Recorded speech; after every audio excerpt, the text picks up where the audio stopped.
오늘은 이제 계시록 14장입니다.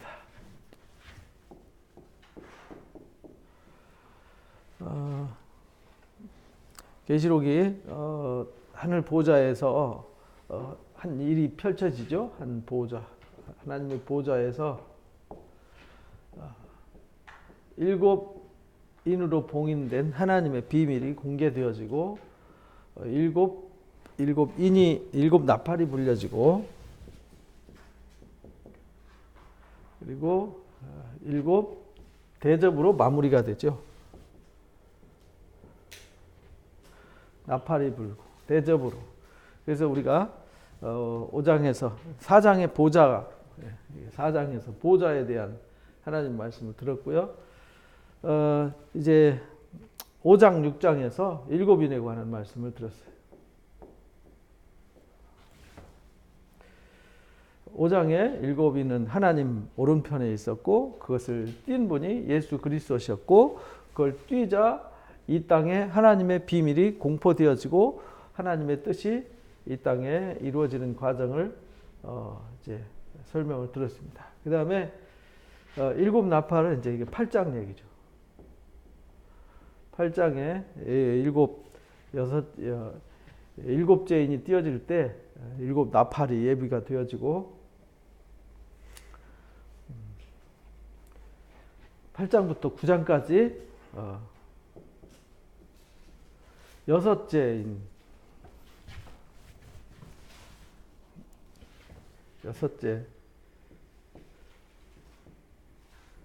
나팔이 불려집니다.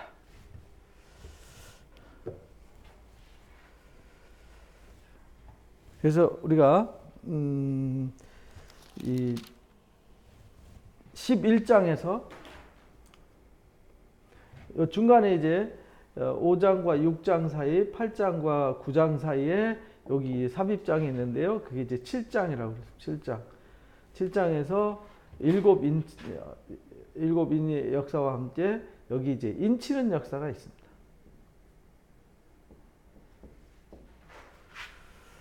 그리고 8장, 9장에 나팔 불려지면서 여섯째 나팔 불려진 이후에 요 삽입에 또 이제 10장부터 11장 삽입장이 있습니다. 여기에 두 증인의 역사와 함께 새로운 하나님의 말씀에 선포되는 말씀의 증거 역사가 있죠. 이게 지금 일곱 인과 나팔이 불려질 때는 주로 뭐냐면 나팔, 대접 이거는 전부 다 재앙, 심판의 경고잖아요. 그 외에 하나님의 심판이 있는데 하나님 심판만 하시는 분이 아니시잖아요. 심판만 하시는 것이 아니라 심판에서 심판. 이 재앙은 경고의 성격이잖아요. 경고. 깨달아라. 그래서 예수님이 마태복음 24장 말씀을 가지고 우리가 이제 그걸 점검하고 확인을 해봤어요. 그래서 예수님이 첫째 기근과 지진이 있고 나라와 민족이 대적을 하고 거짓 선지자들이 미혹의 역사가 등장해서 불법이 성행함으로 사랑이 식어지게 된다. 이런 이야기를 우리가 들었어요. 그러면서 마지막 때까지 복음을 전파해서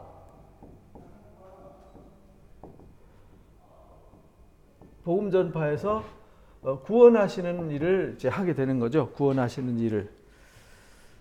그러니까 구원하시기 위해서 하시는 일이 뭐냐면 인치는 일이잖아요. 인치는 일. 그래서 네 바람 붙잡고 인치는 역사 끝날 때까지 재앙, 심판하지 마라.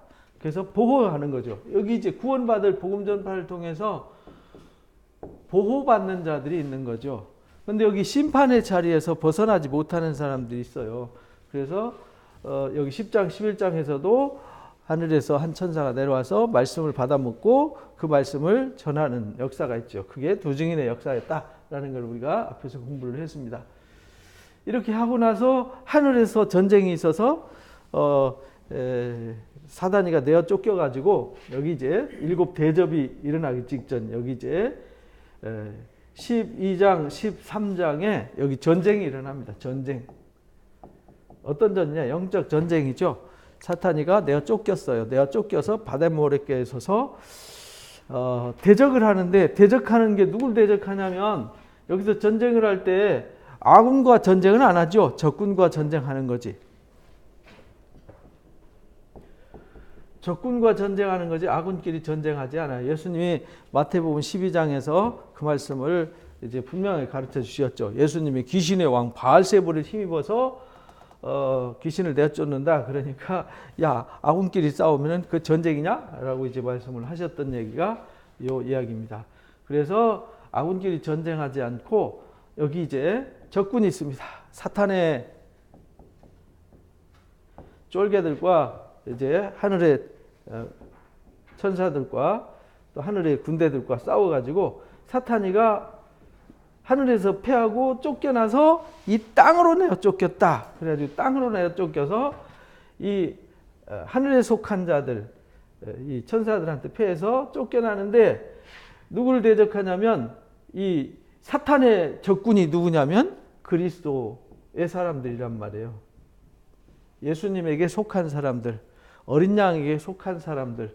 그래서 이 사람들을 핍박하고 이 사람들을 넘어뜨리기 위해서 사탄이가 역사한다. 그런 말입니다. 그게 무슨 역사냐면 13장의 짐승의 역사입니다. 용이 짐승에게 권세를 내어 쫓겨가지고 용이 하늘에서 내어 쫓겨가지고 이제 하나님의 백성들을 타락시키고 무너뜨리기 위해서 이 땅에서 전쟁을 하는데 그 전쟁이 곧 짐승의 역사입니다. 이 전쟁을 13장 짐승을 통해서 역사를 합니다. 근데 그 짐승이 알고 보니까 누구였냐면 이 세상의 통치와 권력과 문화와 정치와 세상, 권력, 또 물질 이런 것들이죠. 이런 것들이 이제 짐승이 여기에 권세를 가지고 역사하게 된다. 그런데 이마에 입맞은 사람들에게는 가까이 할 수 없도록 하나님이 보호하셨어요. 복음을 가지고 여기 일곱 인으로 인침받은 사람들, 어린 양의 피로 거룩해져서 흰 옷을 입은 사람들은 아무도 건드리지 못하도록 하나님이 보호를 하셨어요. 그래서 이 영적 전쟁에서 싸워서 끝까지 이기는 자들이 있어요. 이기는 자들. 그 자들이 누구냐? 14장 이야기입니다. 14장. 내가 또 보니 어린 양이 시온산에 섰더라. 어린 양이 시온산에 섰다는 얘기는 시온산이 어디냐면 예루살렘 성전이 있는 곳이 시온산이잖아요. 그러니까 어린 양이 거기 섰다는 얘기는 승리했다는 거예요. 승리하신 주님이 어디 계시냐면 시온산에 계세요. 승리하신 주님이 어린 양만이 이 사탄이 짐승을 이길 수 있잖아요. 그래서 어린 양이 예루살렘 성전 시온산에 섰다는 얘기는 거기는 이미 싸워서 이긴 곳이에요. 여기는 패배자는 올 수 없는 곳이에요. 이긴 자들. 우리가 2장 3장에서 아시아에 있는 7교회에게 편지하면서 이기는 자들에게 7번 강조했잖아요. 그 이긴 자들은 어디에 서느냐? 시온 성산에 서는 거예요.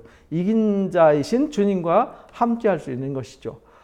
시온 성산에 섰고 그와 함께, 그 어린 양과 함께 누가 서냐면 14만 4천이 서요. 그 14만 4천이 누구냐면 여기 7장에서 인맞은 이스라엘 택함 받은 언약 백성들이죠. 어린 양의 피로 깨끗해진 언약 백성들. 그 14만 4천이 섰는데 그들의 이마에는 어린 양의 이름과 그 아버지의 이름을 쓴 것이 있어요. 어린 양의 이름과 아버지의 이름이 있다는 얘기는 인 맞았다 이 말이죠. 이마에 인 맞았다. 그래서 여기 7장에 이마에 인 맞은 자. 에스겔서 우리가 9장 말씀을 전에 나눴죠. 에스겔서 9장에 탄식하며 우는 자의 이마에 표하라. 그리고 그들은 놔두고 나머지는 다 심판을 받는 이야기를 우리가 이제 에스겔서 9장에서 우리가 이미 배웠습니다. 그래서 여기 이제 인맞은 자들 14만 4천인 인맞은 자들만이 시온 성산에 어린 양과 함께 서 있어요. 그 말은 서 있다는 얘기는 승리의 영광에 함께 합류하게 된다 이런 말이죠. 그런데 보니까 내가 하늘에서 나는 소리를 들어요. 소리를 듣는데 많은 물소리와도 같고 큰 우레소리와도 같은데 내가 들은 소리는 검은 고 타는 자들이 그 검은 고 타는 것 같더라. 막 하늘에서 어마어마한 소리가 나는데 자세히 들어보니까 그 소리가 검은 고 타는 자들이 검은 고 타는, 이 막 시끄럽고 막 전쟁 나는 얘기가 아니라 무슨 얘기냐면 검은 고 탄다는 얘기는 아름답다는 얘기잖아요. 검은 고를 시끄럽게 소음으로 타는 사람은 없잖아요. 그러면은 검은 고 탄다고 하지 않죠.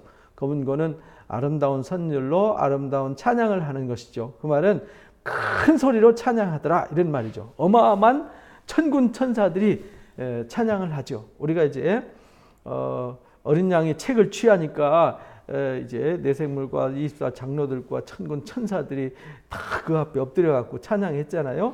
그것처럼 이제 승리자들, 승리한 사람들이 서 있는, 예수님이 승리하셨고 이마에 입맞은 자들, 승리한 자들이 서 있는 그곳에서 서 있는데 보니까 어마어마한 찬송이 퍼지더라 이런 말이죠. 그들이 보좌 앞과 우리가 4장에서 본 그 보좌 앞과 네 생물과 장로들 앞에서 새 노래를 불러요. 그들이 누구냐면 어린 양의 14만 4천이죠. 그들이 노래를 부르는데 땅에서 속량함을 받은 자, 속량함을 받은, 이 말은 속량받았다는 얘기는 어떤 뜻이냐면 값을 지불했다는 뜻이에요. 값을 지불했어요. 그래서 끝났어요. 뭐가 끝났느냐? 죄에 대해서, 죄와 그가 해야 될 것이 다 지불되어지고 완성되었어요. 지불되어지고 완성된 상태. 속량받았다는 얘기는 예수님이 우리를 값을 지불하고 샀잖아요. 값을 지불하고 샀기 때문에 이제 소유권이 나한테 있는 것이 아니라 하나님과 어린 양에게 소유권이 있어요. 그래서 우리는 이마에 입맞은 사람들은 소유권이 하나님께 있어요. 예수 그리스도에게 있는 거죠. 그래서 내 뜻대로 살지 않아요. 그리스도에게 속한 사람들은 자기 뜻대로 살지 않아요. 그래서 이 사람들은 새 노래를 불러요. 새 노래를 부른다는 얘기는 이 땅에서 부르는 노래가 아니라는 거예요. 이 땅에서 부르는 노래와 하나님의 영광의 승리의 영광에 참여해서 부르는 노래는 어떤 차이가 있을까요? 우리가 이 땅에서 부르는 노래는 고난 때문에, 아픔 때문에, 환난 때문에, 시험 때문에 그걸 이기고 그걸 도와달라고 도움을 요청하고 도움을 또 좌절하고 낭망해서 또 죄짓고 그래서 회개하고 탄식하면 이런 찬양이잖아요, 주로. 그런데 승리자들은 이제 무슨 찬송 부르냐? 그런 찬송은 이제 필요 없어졌어요. 땅에서 속량받아서 이제 죄값을 다 끝났고 이제 죄에 대한 모든 것이 끝났어요. 그러니까 더 이상 고난도 없고 슬픔도 없고 눈물도 탄식도 없어요. 그러니까 뭐 하느냐? 이제 영원한 하나님의 영광만 찬송하는 거예요. 이게 새 노래예요. 이제 속량받은 사람들, 시온 성산에서 승리한 사람들, 14만 4천을 입맞은 사람들이 부르는 노래예요. 그래서 14만, 그래서 이 1절에 말씀하신 대로 14만 4천 밖에는 이 노래를 배울 자가 없더라. 여기 14만 4천이라는 말은 우리가 7장에서 또 배웠지만 14만 4천 명이 아니에요. 하나님이 정하신 사람들이에요. 그래서 12지파 12,000명 12,000명 곱하기 12를 해가지고 이제 14만 4천 이렇게 했는데 숫자를 말하는 게 계시록은 다 상징이에요. 숫자는 다 상징이에요. 그 1260일이면은 4년 42달이죠. 3년 반 같은 얘기입니다. 그 말은 무슨 말이냐면 하나님이 정하신 기간 이런 말이고 7 이런 말은 완전하심 이런 뜻이에요. 그래서 14만 4천에는 하나님이 구원하기로 예정된 작정된 사람들 이런 말입니다. 그 사람들 외에는 이 노래를 부를 자가 없어요. 근데 그 사람들이 어떤 사람들이냐면 신앙 고백이 있는 사람들이 어떤 신앙 고백이냐면 속량함을 받은 사람들 앞에 이렇게 확실하게 정의를 내려줬잖아요. 속량 받았다는 얘기는 내가 예수님을 영접해서 예수님과 함께 옛사람이 죽었어요. 그래서 나는 값을 지불해서 옛사람은 죽었고 그리스도 안에 나는 새로운 피조물이라는 확신이 있는 사람, 그리스도의 터 위에 집을 지어야 된다. 우리가 지혜로운 건축자에 대해서 지난주에 이제 우리가 말씀을 들었잖아요. 그러니까 그리스도의 터 위에 집을 완전하게 지은 이 사람들만 속량받은 사람들, 이 사람들만 인침받은 사람들인데 그 사람들은 진리를 사랑하는 사람들이에요. 그래서 진리의 성령과 진리의 가운데 인도받는 사람들을 이제 말하는 것이죠. 그러니까 데살로니가 후서 2장 말씀대로 능력이나 표적이나 기적이나 거짓 속임수에 속지 않는 사람들이에요. 능력, 표적, 기적은 진리가 아니에요. 그거는 진리를 보게 하려고 하는 하나의 현상이지 거기에 매여버리면 안 되는 거예요. 불뱀 물려서 죽어갈 때 구리뱀이 중요한 역할을 했죠. 왜? 구리뱀을 보면 살았으니까. 근데 구리뱀의 역할은 뭐냐면 그들을 살리는 거였어요. 살리고 구리뱀 역할은 끝났어요. 근데 계속 구리뱀을 쫓아가면 이건 진리가 아니라는 거죠. 예수님이 귀신을 내쫓았어요. 근데 예수님이 이 땅에 귀신 들린 사람들 귀신 내쫓으러 온 것이 목적이 아니라는 거죠. 예수님이 안전뱅이 일으키고 손 마른 자 펴게 하셨고 죽은 나사를 살렸어요. 그런데요, 그때 그 손 마른 사람, 편 사람이나 이 실로암 연못에서 눈 뜬 사람이나 다 죽은 건 마찬가지였어요. 전도서 말씀 맞다나 의인이나 악이나 다 흙에서 왔으니 흙으로 돌아간 건 똑같았어요. 달라진 거 하나도 없습니다. 그러니까 그게 목적이 아니라는 거죠. 그걸 통해서 진리를 보게 하고 그분이 예수님이 누군지 본질을 알게 하려고 한 수단이었지 수단이 목적이 되면 안 된다라는 겁니다. 그래서 교회도 은사니 뭐 능력이니 뭐 방언이니 막 이런 거 중요한 게 아니라는 거예요. 그거는요 유익을 주기 위해서 하나님의 거룩한 역사에 유익하게 쓰기 위해서 하나님의 뜻을 이루어가는데 도구로 주신 것이지 그게 목적이 되는 건 합당치 않다. 그래서 우리가 구해야 되고 만나야 되는 것은 진리다. 그래서 성령의 역사도 가장 중요한 성령의 역사는 어떤 성령의 역사냐면 진리를 가르쳐주고 진리 가운데 이끌어가는 역사다라는 것을 이제 가르쳐 준 겁니다. 그런 사람들이 속량함을 받은 사람들이에요. 그 사람들만이 인 맞은 사람들이고 그 사람들만이 새 노래를 부를 수 있어요. 근데 이 사람들을 또 구체적으로 더 설명을 해요. 이 사람들 속량함을 받은 사람 14만 4천인은 어떤 사람들이냐면 여자와 더불어 더럽혀지지 않았어요. 여자와 더불어. 순결한 사람이에요. 이게 여자와 더불어 더럽혀지지 않았다니까 이 육체적 음란 문화를 말하는 게 아니에요. 물론 그것도 포함이 되지만 여기서 말하는 여자는 뭐냐면 짐승이 권세를 주는 여자를 말하는 거예요. 짐승과 여자. 이게 뭐냐면 이 세상을 말하는 거예요. 이 세상. 그래서 요한일서 2장 15절 이하에는 이 세상이나 이 세상에 있는 것들을 사랑하지 마라 이렇게 가르쳐 주셨어요. 그것을 사랑하는 것이 간음하는 것이다 라고 이제 가르쳐 주셨습니다. 야고보 사도를 통해서도 4장에서 가르쳐 주셨죠. 여자로 더럽혀진다는 것은 이 짐승이 용이 여자와 짐승에게 권세를 주어서 우리의 마음을 뺏어간다 이 말이죠. 그것이 마치 그 에레미야서 3장에 내가 너희의 남편이다.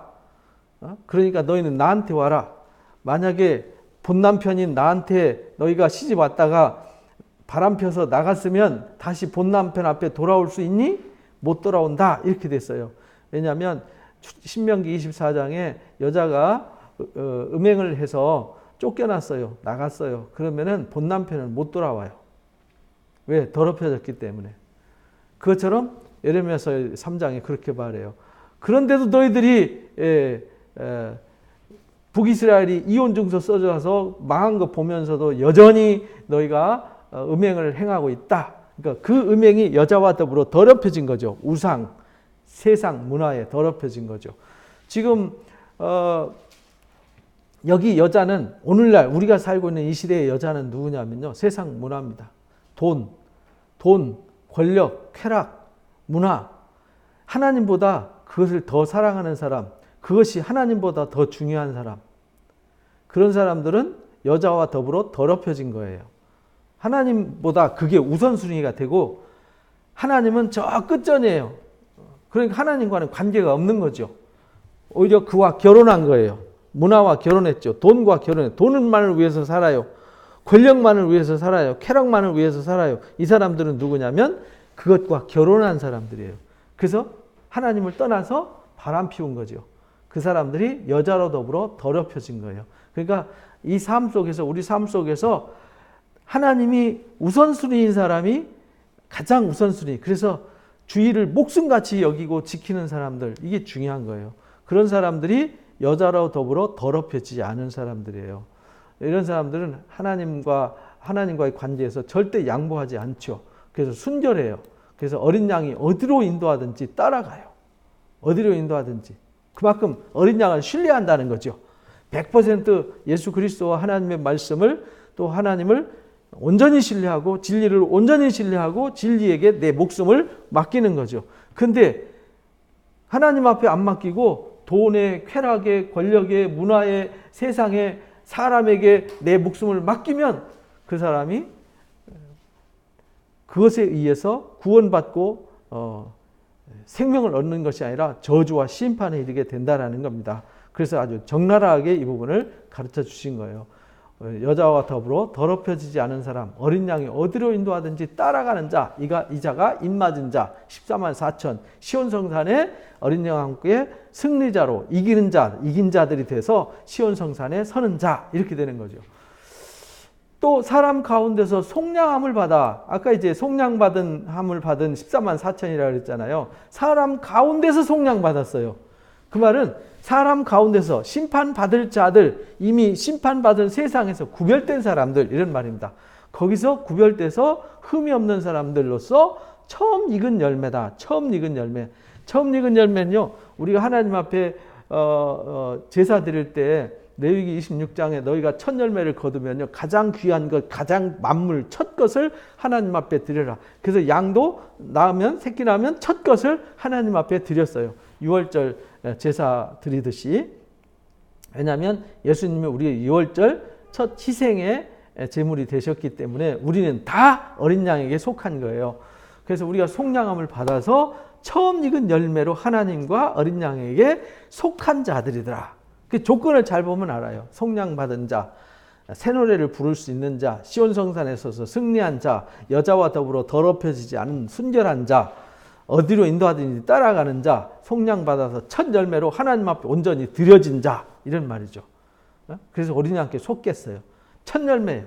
우리가 첫 열매, 완전히 드려져서 가장 귀한 것으로 드리는 거죠. 나를 적당히 세상과 타협하면서. 그래서 우리가 두아디라 교회와 버가모 교회 설명할 때 버가모 교회는 발람의 교훈과 니골라당의 교훈을 쫓았잖아요. 그리고 두아디라 교회는 이세벨의 교훈을 용납했어요. 혼합주의를 용납한 거죠. 그런 사람들은 속량함을 못 받은 사람들이에요. 그런 사람들은 속량함 받지 못해요. 빌라델비아 교회처럼 적은 능력을 가지고도 하나님 말씀을 지키는 사람들, 이 사람들이 속량받은 사람들이에요. 이 사람들이 첫 열매로 하나님 앞에 드려지는 거죠. 이런 사람들이 하나님의 나라를 상속하게 되고 19장에 어린 양의 신부가 되는 것이고 하늘에서 내려오는 새 예루살렘에 참여하게 되는 것이다 라는 것을 21장에 가르쳐 주신 것입니다. 20장에 그런 자들이 첫째 부활의 영광에 이르게 된다. 그 입에는 그래서 거짓말이 없고 흠이 없어요. 거짓말이 없고 흠이 없어요. 도덕적으로 윤리적으로 흠이 없다는 게 아니에요. 예수님이 완전히 속량해서 죄를 갚아버렸기 때문에 거짓이 없어요. 그래서 진리의 말씀을 100% 인정해요. 99%만 믿는 게 아니에요. 100% 믿어서 그 말씀을 믿기 때문에, 그리고 그 속량을 받았기 때문에 거짓말이 없다, 이렇게 말한 거예요. 흠이 없다. 그러니까 우리는 흠이 있어요. 도덕적으로, 윤리적으로. 그런데 하나님이 볼 때는 흠이 없어요. 왜? 이 세상에서 아무리 목욕 깨끗하게 해도 그 탄광에서 같이 놀면은 더러워질 수밖에 없는 거죠. 이 세상은 더러워질 수밖에 없는 세상을 우리가 살아가고 있어요. 완전한 의는 존재하지 않아요. 하나님이 의롭다고 칭의를 해주는 거죠. 그래서 기독교의 기본, 우리 개신교회의 가장 기본이 뭐냐면 칭의 교리와 칭의, 성화, 영화, 이거잖아요. 칭의, 성화, 영화. 이것이 이제 우리가 이제 따라가는 거잖아요. 그래서 우리가 흠이 없어요. 이런 사람들이 1절부터 5절까지, 이게 아주 중요한 거예요. 이게 13장 여기 짐승이 전쟁을 하는데 그 짐승과의 전쟁에서 이마에 입맞아서 절대로 짐승에게 이용당하지 않고 짐승과 우상에게 경배하지 않고 이마와 손에 표를 받지 않고 짐승의 수를 따르지 않는 사람, 이렇게 정의가 되는 거예요. 짐승과 싸워서 이긴 자, 짐승이 어떤 핍박과 환난과 유혹과 거짓으로 별수를 다하고 매매도 못하도록 이마와 손에 펴받지 않으면 매매도 못하게 한다고 그랬잖아요. 13장에. 그렇게 엄청나게 짐승이 전쟁을 해서 괴롭히고 사면초가를 만들고 해도 절대로 믿음을 포기하지 않고 믿음으로 승리하는 사람, 그 사람이 누구냐? 이 14장에 나오는 여기 이제 복음 전파를 통해서 14장의 승리자, 인맞은 자, 14만 4천, 여자와 더불어 더럽히지 않은 자, 거짓과 흠이 없는 자, 이렇게 첫 속량받아서 첫 열매가 된 사람들, 이렇게 이제 가르쳐 준 겁니다. 이들이 승리자로 남더라. 이게 1절부터 5절까지가 결국은 결론이에요. 사실은 이게 계시록의 결론이거든요. 뒷얘기는 뭐냐면 이 일곱 인과 나팔 재앙은 이런 재앙이 일어나는데 회개시키기 위해서 일곱 인을 띄어서 하나님이 어떤 일이 있는지 예고를 해주잖아요. 그런데 그 속에서 사람들이 깨닫지 못하고 이 심판의 삶을 살아요. 그때 하나님이 경고를 하는 거죠. 경고 나팔을 부는데 회개하지 않아요. 그런데 일곱 대접을 써줄 때는 회개 없어요. 그냥 대접으로 끝장내버리는 거예요. 그러니까 우리가 하나님이 하시는 일을 봐야 되고 들어야 되고 알아야 되고, 그래서 우리가 신앙생활을 하는 건요, 첫 번째는 읽어야 되고 들어야 되고 배워야 되고요. 그 다음에 나누고 성숙해져 가는 거죠. 알아야죠. 뭘 알아야 믿든지 말든지 따라가든지 할 거 아닙니까? 모르는 걸 어떻게 우리가 믿고 따라가겠어요.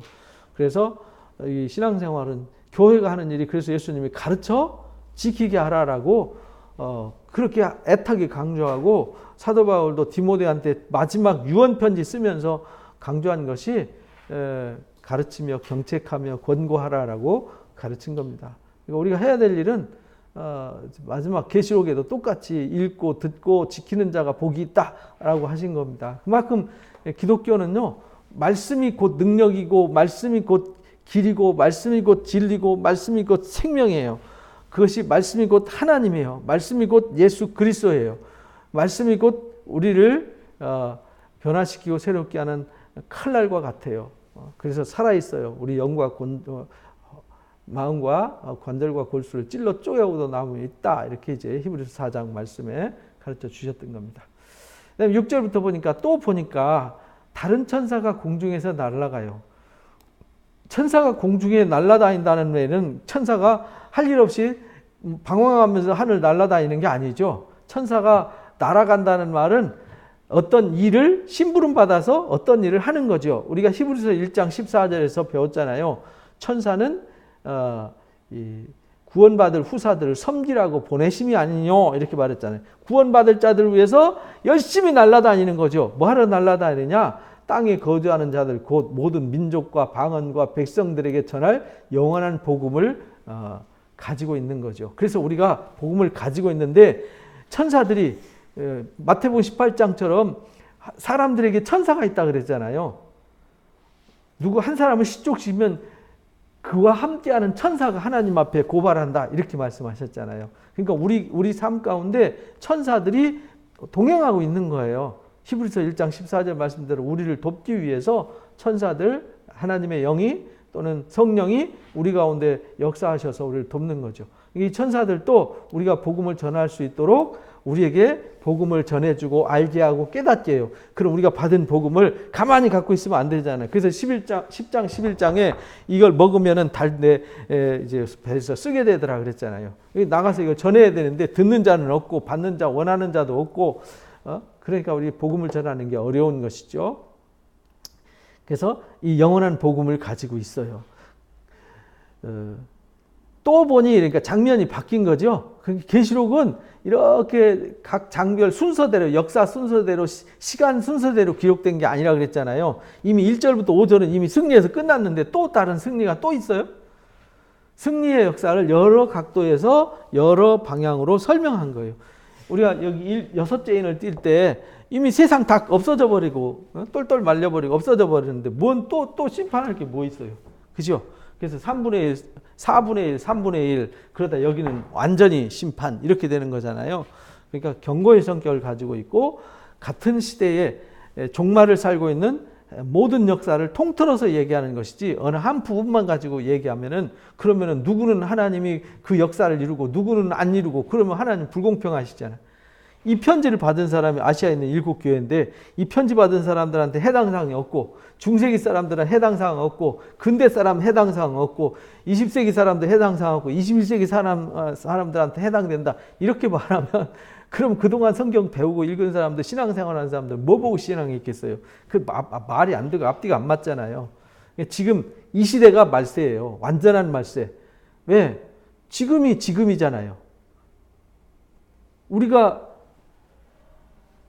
이 땅에서 옷을 벗고 하나님 나라 갈 때까지 지금 현실밖에 없잖아요. 다음 세대들이 올지 안 올지는 모르죠. 그건 하나님이 아시는. 지금 현재는 살아있는 거는 아직 태어나지 않은 애들은 아직 생명이 없는 거잖아요. 지금 죽은 분들은 이제 끝났잖아요. 완전한 종말은 언제냐? 지금이란 말이에요. 지금. 그래서 예수님 때부터 주님 오실 때까지 종말은 언제냐? 지금이라는 겁니다. 그래서 다른 천사가 날아가면서 복음을 가졌어요. 그가 큰 음성으로 이르되 하나님을 두려워하며 그에게 영광을 돌려라. 왜 하나님을 두려워하고 영광을 돌리냐면 이 짐승이 하는 일은 심판한다는 거예요. 이 짐승에게 속한 자, 이마와 폐에 손받은 자, 짐승을 경배하는 자, 이 자들, 이 짐승의 수를 쫓는 자들, 이런 사람들은 다 심판받으니까 이 복음을 외치면서 많은 사람들에게 외치는 게 뭐냐면요. 하나님께 영광 돌려라는 거예요. 하나님을 두려워하고 영광 돌려라. 왜? 심판 시간이 이르렀기 때문이다. 심판. 그래서 이제 여기 이제 15장에 이제 7 대접을 받고 7 대접이 이제 예비가 되잖아요. 그럼 16장부터 7 대접의 역사로 끝나는 거예요. 심판이 시간이 이르렀으니 하늘과 땅과 바다와 물 근원을 만드신 이를 경배하라더라. 이 세상에 석가모니가 천지를 창조하진 않았잖아요. 좋은 선생님이긴 하죠. 석가모니가 아주 소중한 깨달음을 줬고요. 공자가 정말 대단한 가르침과 깨달음을 줬어요. 노자가 대단한 인문학적 지식을 우리에게 가르쳐 줬죠. 소크라테스나 플라톤이나 아리스토텔레스도 우리에게 대단한 수사학 또는 논리학을 또는 이성주의에 대해서 우리에게 가르쳐 줬어요. 근데 그 사람들은 만물을 창조한 사람들은 아니잖아요. 신은 누가 신이냐면 예레미야서 10장 말씀대로 천지를 짓지 않은 신은 신이 아니에요. 그거는 좋은 선생님이지. 현자죠. 우리 학교에서 선생님들 착하고 좋은 선생님들 많이 계셨잖아요. 그런 선생님이 신은 될 수는 없잖아요. 석가모니가 신은 아니란 말이에요. 좋은 선생님이지. 공자도 신은 아니란 말이에요. 그러니까 우리가 그 사람들의 얘기를 참고해서 참 좋은 얘기를 배워서 좋은 철학과 지혜를 얻을 수 있지만 생명과는 아무 상관없다 이 말이에요. 생명과 구원과 아무 상관없어요. 왜? 생명은 하나님께로부터 와서 하나님으로 말미암다가 하나님께로 돌아간다. 로마서 11장 36절 말씀대로 그래서 하나님만을 경배하라. 모든 창조자, 모든 만물의 근본 되신 그분을 두려워하고 그분을 경배해야 된다. 왜? 심판도 누가 하냐? 석가하고 공자가 하고 무슨 소크라테스가 하는 게 아니라는 거죠. 제우스가 하고 무슨 주피터가 하는 게 아니라는 겁니다.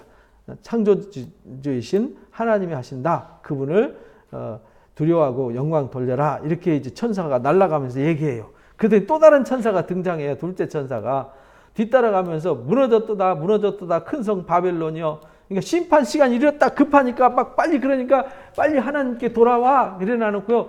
이 무너졌다라고 선포하잖아요. 모든 나라에게 그의 음행으로 말미암아 지은 너의 포도주를 먹이던 자로다. 이 큰 성 바벨론이 그 당시에 1세기 당시엔 로마 제국이었잖아요. 지금은 이제 세계 정부죠, 그죠? 어쨌든 세계를 통치하는 보이지 않는 어떤 권세죠. 짐승이 그걸 주관한다는 거죠. 세상이 어떻게 돌아갈지 우리는 알지 못해요. 근데 우리는 확실하게 아는 건 있죠. 하나님의 말씀은 천지가 없어져도 1.1획도 땅에 떨어지지 않고 반드시 이루어져요. 그래서 이마에 입 맞은 사람들은 어린 양이 어디로 인도하든지 따라가요. 뭘 따라가냐? 진리를 따라가요. 왜? 진리가 곧 길이니까. 그런 사람들은 다 무너지지 않는 영원한 하나님의 나라에 이르게 되는데 이 세상에 이 바벨론이 무너지는데 그 바벨론이 무너지는데 사람들을 세상이 보여지지 않는 돈과 보여지지 않는 권력과 보여지지 않는 문화와 보여지지 않는 어떤 거대한 물결이 사람들을 휘어잡고 끌고 가잖아요. 요즘은 뉴스거리, 뭐가 뉴스거리가 되냐? 근데 하찮은 거 말도 안 되는 거 갖고 뉴스거리 돼갖고 막 시끄럽고 이러잖아요. 근데 그게 이제 시대를 바꾸고 문화를 바꾸고 어떤 나라 대통령이 뭔 사고 하나 치고 누가 하나 사고 치고 그러면 확 바뀌었다가 주가가 올라갔다 내려갔다가 누군 뭐 퇴직금 투자했다 깡통 차고 막 이런 일이 막 일어나고 이러잖아요. 근데 그게 무슨 일로 왜 이렇게 되는지 몰라요. 그런데 중요한 건요. 그게 짐승이 그런 데서 역사한다는 겁니다. 문화를 통해서 또 보이지 않는 세상의 돈과 권력과 흐름, 세상의 정치의 흐름을 통해서 사탄이 역사를 한다라는 겁니다. 중요한 거는 하나님께 속하지 않은 건 다 사탄에게 속한 거예요. 구원받지 못하는 무리 외에는요 다 심판의 대상이에요. 그건요 설명할 필요도 없어요. 거기서 좀 착하고 안 착하고 뭐 그러고는 아무 상관없는 거예요. 그래서 거기서 외치는 겁니다. 무너졌다. 왜? 세상 아무리 뭐 4차 산업, 5차 산업 혁명으로 가고 AI가 뭐 대단하게 인간보다 뛰어나게 뭐 실력이 갖춰도 안 됩니다. 그거는 하나님과 상관없어요. 그래서 이 세상은요 진노의 포도주를 먹였다 이 말은 사람들을 타락시켰다. 지금 보이지 않는 어떤 문화들이 보이지 않는 어떤 일들이 사람들의 마음과 시간과 생각을 뺏어가서 부패하고 하나님과 멀어지게 하잖아요. 그리고는 책임은 안 져요. 누가 책임져요? 책임 아무도 안 집니다. 이렇게 또 다른 이 타락의 역사가 있더라. 그러니까 제발 하나님의 심판이 임하기 전에 회개하고 돌아와라 이런 말이죠. 또 다른 천사 그 셋째가 큰 음성으로 이르되 만일 누구든지 짐승과 그의 우상에게 경배하고 이마에 손에 표 받으면 하나님의 진노의 포도주를 마시게 된다. 그 진노의 잔에 섞인 것이 없이 부은 포도주라. 진노에 섞인 것이 없다는 얘기는 완전하게 심판한다는 얘기예요. 100% 포도주. 원래 포도주는 물을 타서 먹었거든요. 물 타지 않은 완전한 원액 100%. 그 말은 하나님의 심판이 적당히 이루어지는 것이 아니라 완전한 포도주, 진노의 심판이 이루어진다. 그런 뜻입니다. 그래서 첫째 천사, 둘째 천사, 셋째 천사가 하는 내용 보면 나오잖아요. 첫째는 경고죠. 하나님만 경배하라. 하나님께 돌아와라. 그에게만 영광 돌려라. 그리고 세상은 무너진다. 사람들을 타락시키고 부패시키고 사람들의 마음과 생각과 환경을 뺏어가서 하나님을 섬기지 못하게 하고 주의를 지키지 못하게 하고 예배를 하지 못하게 하고 성경을 읽지 못하게 하고 기도하지 못하게 하는 그런 요소들이 무너진다. 근데 절대 그들과 하나가 되지 말아라. 마음을 거기에 팔지 마라. 이런 말이에요. 마음에 판다는 것은 이마와 손에 표 받는 거예요. 우리가 반대로 이게요. 이 사람들이 짐승의 표가 뭐냐 이거 아주 복잡하게 생각하는데 아주 단순해요. 자, 하나님, 짐승. 하나님이 인치고 짐승이 인쳐요. 그죠? 하나님 뭘로 인쳐요? 하나님의 말씀을 듣고 아멘 하면 인치는 거잖아요. 하나님의 말씀, 하나님의 약속, 이게 약속이잖아요. 하나님의 약속을 믿음으로 인치는 거예요. 믿음으로 인침받는 거예요. 근데 짐승은 뭘로 인치냐? 똑같아요. 말씀이 아니라 세상의 왕이 뭐냐면요. 이게 짐승이 하는 일이 재물입니다. 재물. 쾌락. 그 다음에 권력. 이런 것들이란 말이에요. 문화. 이런 것들로 인친단 말이에요.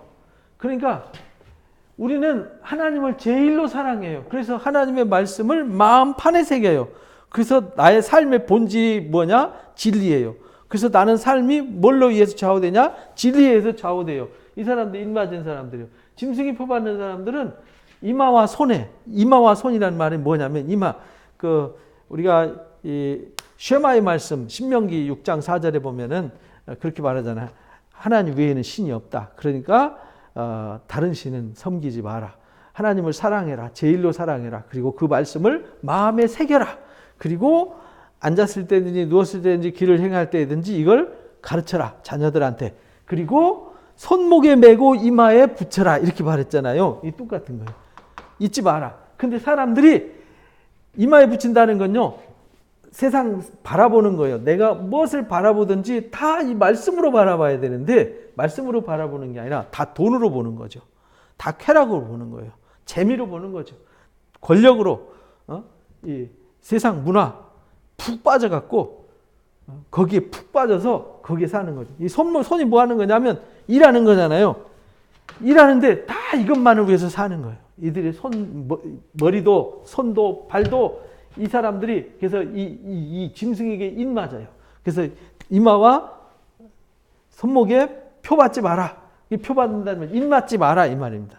짐승의 인이 표고요. 하나님의 인이 이제 언약이에요. 그래서 진노의 포도주를 마시게 돼요. 이마와 손에 표를 받으면, 이 말은 이들과 하나가 되면, 이들을 사랑해서 하나님보다 더 사랑하는 사람, 하나님보다 이것을 더 사랑하는 사람들은 이미 짐승의 밥이 되어 있는 거예요. 이런 사람들에게 뭐 하냐면 경고의 나팔을 부는 거예요. 경고의 나팔. 회개하라. 돌아와라.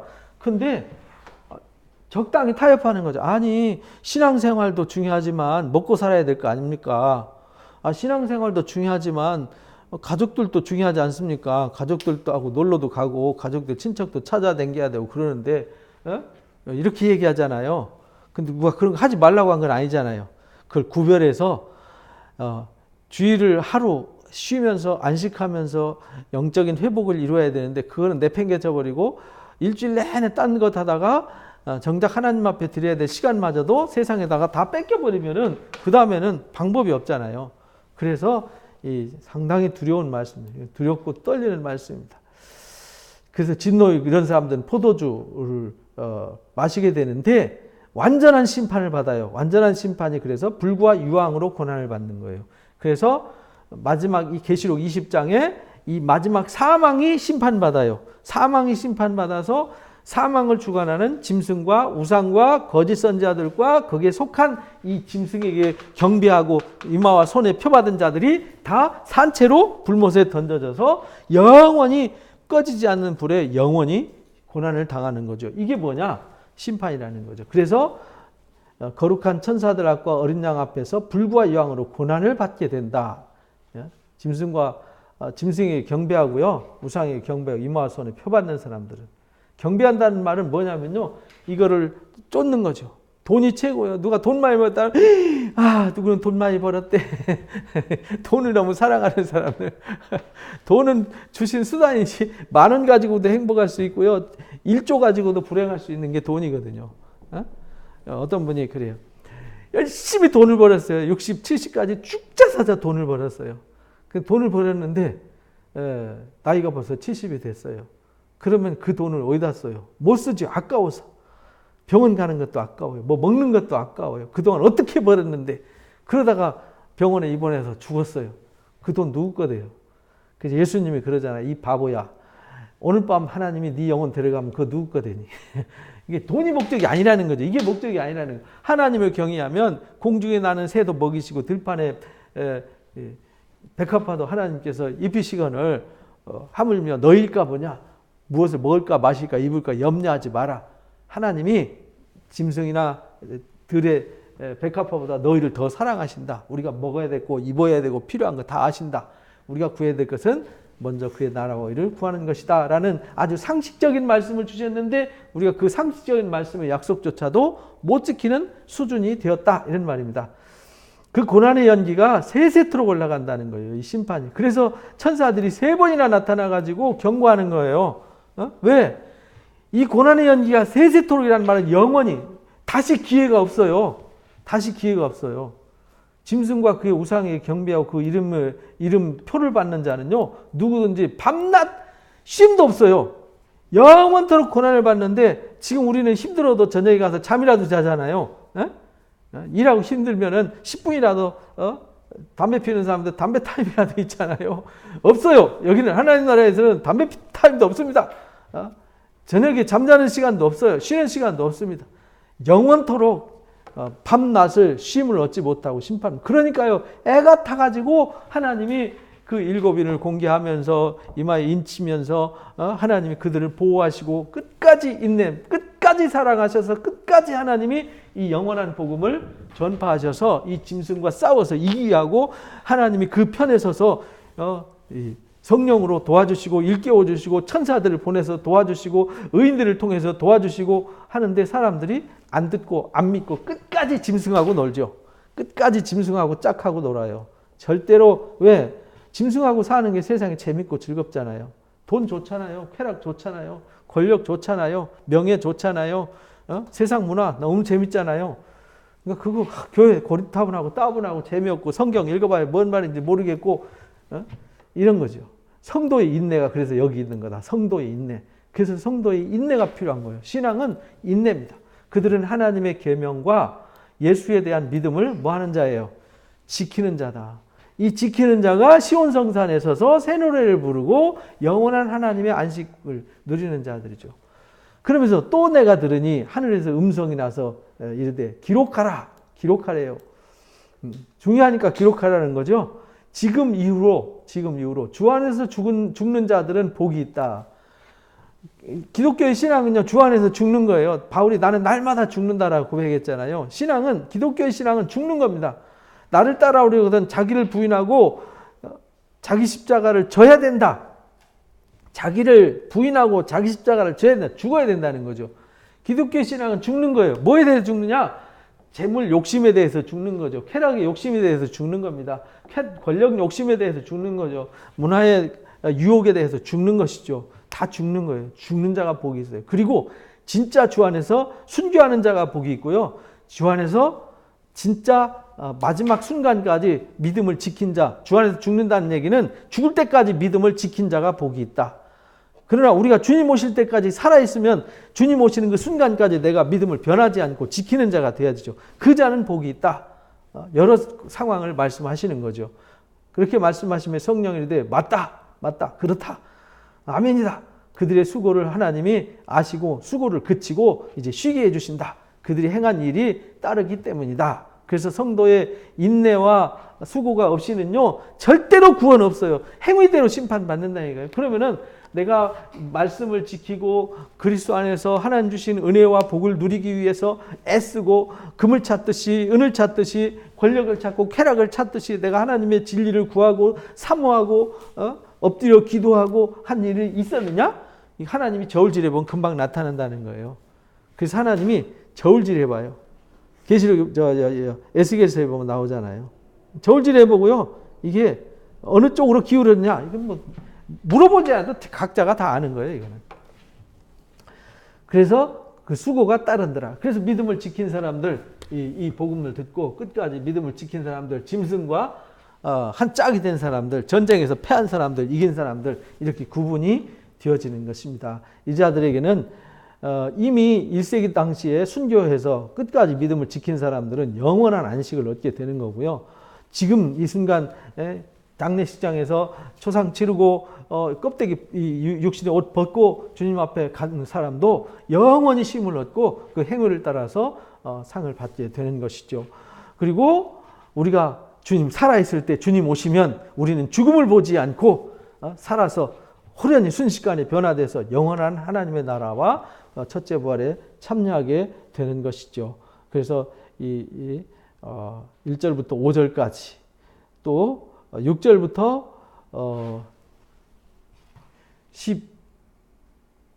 11절까지 그 다음에 12절부터 13절까지 이렇게 이제 나눠서 핵심 주제를 톡톡 던져서 우리에게 가르쳐 주셨습니다. 그리고 마지막에 이게 추수입니다. 추수. 내가 보니 흰 구름이 있고 구름 위에 인자 같은 이가 있어요. 인자 같은 이가 예수님이잖아요. 머리에 금면류관을 썼어요. 승리하셨죠. 손이 예리한 낫을 가졌어요.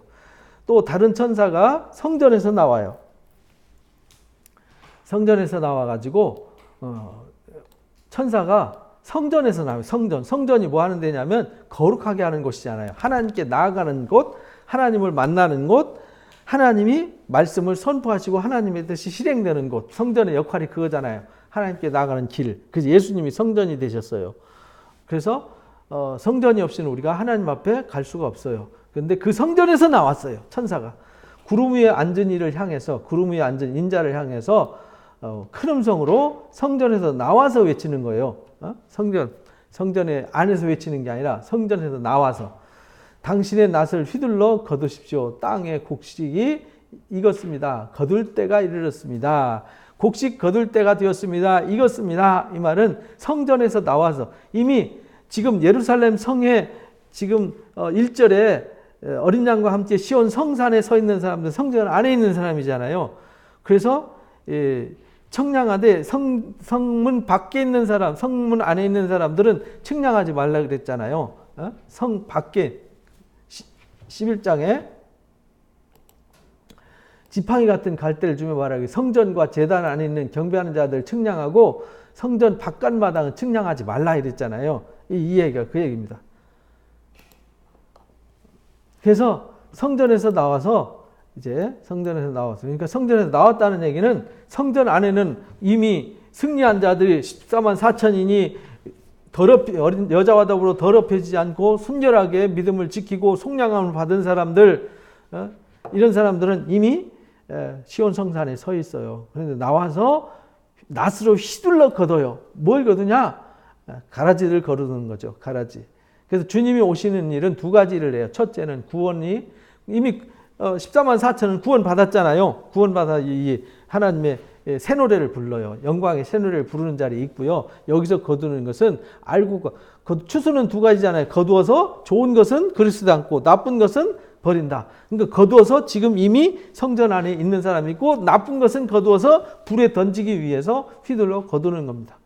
구름 위에 앉은 이가 낫을 휘둘러 거두며 땅의 곡식이 거두어지니라. 또 다른 천사가 또 이제 성전에서 나와요. 여기서 성전에서, 하늘에 있는 성전에서 나와요. 예리한 낫을 가졌어요. 불을 다스리는 다른 천사가 제단으로부터 나왔어요. 그리고 예리한 낫 가진 자를 향해서 외칩니다. 예리한 낫을 휘둘러 땅에 포도송이를 거두십시오. 포도송이를 거두는 거죠. 그 포도가 익었습니다. 뭐가 익었느냐? 익었단 말은 무슨 뜻이냐면 꽉 찼다 이런 말이에요. 꽉 찼다. 뭐가 꽉 찼냐? 하나님의 진노가 꽉 찼다. 마치 창세기 6장에 보면 죄악이 관영하다 이랬잖아요. 죄악이 관영하다. 그 말은 죄악으로 이 땅에 꽉 차서 더 이상 하나님이 인간 만든 걸 후회하시고요. 그래서 노아에게 심판을 명하시고 심판을 말씀하시고 이제 방주를 만들어서 이제 구원받게 하셨잖아요. 그래서 이 땅에 온갖 인간이 하는 일은 죄밖에 생각하는 게 없어요. 죄밖에 몰라요. 죄로 꽉 찼어요. 이게 뭐냐면 포도송이가 꽉 찼다, 익었다, 완성됐다. 이 말은 죄가 꽉 차서 더 이상 이제 용서할 수가 없는 상태가 된 거죠. 가라지와 함께 거두는 것이 이 진노의 포도입니다. 천사가 낫을 휘둘러 땅에 포도를 거두어서 진노의 큰 포도주 틀에 던짐에 성 밖에서 그 틀을 밟았더라. 성 밖에서 밟는 거죠. 왜? 성 안은 측량하되 성 밖은 측량하지 말고 42달 동안 짓밟도록 내들어둬라. 이렇게 11장에 말씀하셨잖아요. 그리고 이제 지금 14장 1절에 어린 양과 함께 시온 성산의 선사들, 시온 성산이 어디냐면 성전 아니에요. 성 아니죠. 성 안에 있는 사람들은 심판이 없어요. 성 밖에 심판을 받는 거죠. 그 피가 나서 말굴레까지 닿았고, 말굴레가 이 망 씌우고 고삐 채울 때 이렇게 망 씌우는 거 있죠. 이렇게 해서 말을 어거하고 하는 이렇게 씌우는 걸 굴레라고 그래요. 거기까지 찼다. 그 말은 우리 여기 턱 이상 되니까 한 1.5m 이상 피가 막 꽉 차서 흐르더라. 얼마큼? 1600 스타디온에 이렇게 말해요. 1스타디온이 192m예요. 190m 정도 되니까 약 200m 잡고요. 1600이면 약 3,300km 정도 되네요. 그죠? 300km 정도. 그러니까 300km면은 단에서부터 브에르세바까지가 약 300km 돼요. 이스라엘 땅끝에서 땅끝까지. 온 이스라엘을 심판한다는 거죠. 그 말은 온 세계를 심판하신다는 뜻이에요. 1600 스타디온에 꽉 찼다는 얘기는 하나님이 이제 다 거둬서 심판 끝 이렇게 한다는 거예요. 그 심판을 어떻게 하냐? 이제 16장부터 17장, 18장의 구체적인 심판. 이제 더 이상 경고 없음. 끝. 이렇게 된다는 겁니다. 그러니까 천사들이 바빠요. 하늘을 막 왕래하면서 복음을 외칩니다. 하나님만을 경배하라. 짐승과 우상에게 표를 받지 마라. 거기는 이미 무너졌다. 이미 거기 사람들은 영원토록 밤낮 쉼을 얻지 못하고 영원토록 불과 유황 못해서 밤낮 쉬지 못하고 고난을 당한다. 그러니까 거기에 참여하지 마라. 거기 참여하지 말고 거기서 나와라. 나와서 시온 성산에 새 노래를 부르는 이 정결한 그리스도의 신부처럼 준비된 사람이 돼야 된다. 그래서 지금 교회가 하는 일이 뭐냐면 1절부터 5절까지 나오는 이 사람들을 만드는 일이에요. 이런 사람들, 한 사람을, 교회가 사람 많아도 뭐 10만 명 나와도 한 사람도 그런 사람이 없으면 꽝이잖아요. 교회는 한 사람만 있어도 정말 알고 기면은 한 명 있는 교회가 차라리 10만 명 있는 교회보다 낫죠. 그러니까 교회는 사람이 많고 적음을 떠나서 진짜 알곡을 만들어야 되는 거죠. 이 하나님의 인 맞아서 이기는 자, 계시록 2장 3장에 나오는 이기는 사람, 그리고 세상과 타협하지 않고 우상에게 절하지 않고 짐승에게 경배하지 않고 이마와 손에 표받지 않고 오직 하나님의 말씀을 순종하는 자, 이런 자들이 마지막 승리자가 된다. 그래서 13장에 짐승이 아무리 날뛰어도 이마에 입맞은 자들은 절대 해하지 못한다. 절대 매매 못하게 한다. 매매 못하게 해도요, 전능하신 하나님의 이 은혜 아래에 있으면요, 전혀 상관없다. 그런 말입니다. 그래서 데살로니가 전서 5장에는 그렇게 말하죠.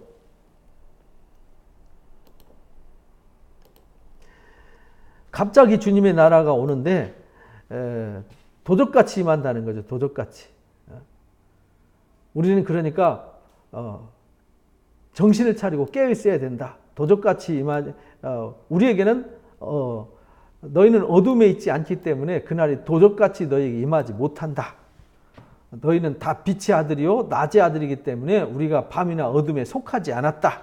그러니까 이게 밤이나 어둠에 속하지 않은 자죠. 시온 성산의 승리자가 된 거죠. 새 노래를 부를 수 있는 은혜자들로 준비가 된 사람들이죠. 이 사람들은 자지 말고요, 깨어서 정신을 차리고 자는 자들은 밤에 자고 취하는 자는 밤에 취하되 우리는 낮에 속했으니 정신을 차리고 믿음과 사랑에 호심경을 붙이고 구원의 소망에 투구를 쓰고 승리하는 자가 되어야 된다. 하나님 우리를 세우신 이유는 심판 때문에 세운 게 아니라 그리스도로 말미암아서 구원받게 하려고 했다라고 이제 9절에 이렇게 정리를 결론을 내줬습니다. 그래서 우리는 마지막 때에 짐승의 역사에게 패배자가 아니라 어떤 짐승의 역사에서도 절대 굴하지 않고 승리하는 승리자가 되시기를 주님의 이름으로 축복합니다. 기도하겠습니다. 귀한 시간 허락해 주셔서 오늘 또 귀한 말씀으로 일깨움 주시니 감사합니다. 하나님 아버지, 2000년 전부터 이미 사탄이가 자기 있을 곳을 얻지 못해서 이 바다 모래가우에 서 있습니다. 이제 그가 할 수 있는 일은 믿는 자들을 핍박하고 유혹하고 또 환난과 어둠 속에 밀어넣어서 하나님을 섬기지 못하게 하고 경외하지 못하게 하고 하나님께 나아가지 못하도록 가로막는 역사를 하고 있습니다. 예전에는 환난으로 핍박으로 일했지만 21세기를 사는 우리 이 시대에는 많은 돈과 권력과 쾌락과 타락한 문화로 우리의 눈을, 우리의 마음을, 우리의 생각을, 우리의 시간을 빼앗아 가고, 그래서 하나님과 하나가 되지 못하게 하고 하나님께 나아가지 못하게 하는 역사를 하고 있습니다.